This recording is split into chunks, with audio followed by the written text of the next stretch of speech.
ఇంకా రాడేంటి? ఎవరి గురించి ఎదురు చూస్తున్నారు? ఆ, కొత్తగా జాయిన్ అయ్యారు కదా శ్రీకర్ గారు, ఆయన గురించి. ఎందుకు? అందరం కొత్త కదా, మొహమాట పడుతుంటారు. అందుకే ఎవరో ఒకరు తన గురించి వెయిట్ చేస్తే అతను కూడా సంతోషిస్తాడు. అందరి గురించి మీరు భలే ఆలోచిస్తారు మేడం.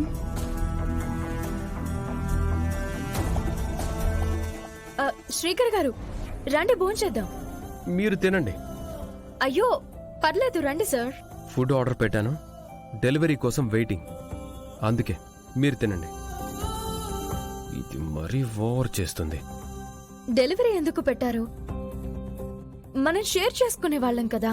అయ్యో ఏం పర్వాలేదు, మీరు తినండి. సార్ ఇదిగోండి సార్. థ్యాంక్స్. Okay sir.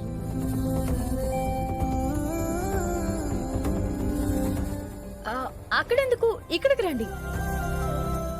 నాకిక్కడ కంఫర్ట్ గానే ఉందిలేండి. సార్ బాగా రిజర్వ్డ్ గా ఉన్నారు. అవునవును.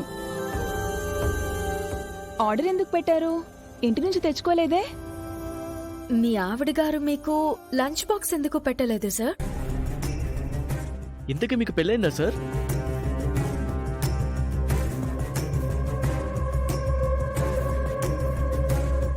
చెప్పండి శ్రీకర్ గారు. నాకు పెళ్ళి కాలేదు.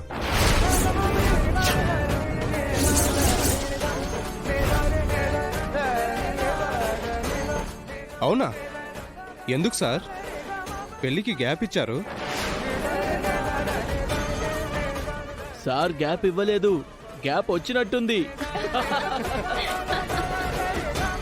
పెళ్ళయ్యి 6-7 ఏళ్ల వయసు గల పిల్లల తండ్రిలా కనబడ్డారు శ్రీకర్ గారు మీరు. అవునా అవని గారు?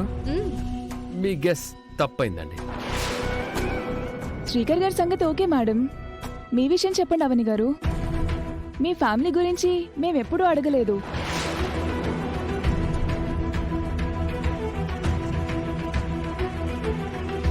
అవును మేడం, మీరు మీ ఫ్యామిలీ మెంబర్స్తో ఎప్పుడు కనిపించలేదు. చెప్తాను, ఉన్నది ఉన్నట్టు చెప్తాను.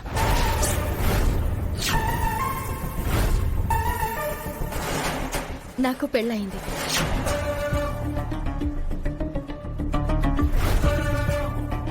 మా ఆయన పేరు శ్రీ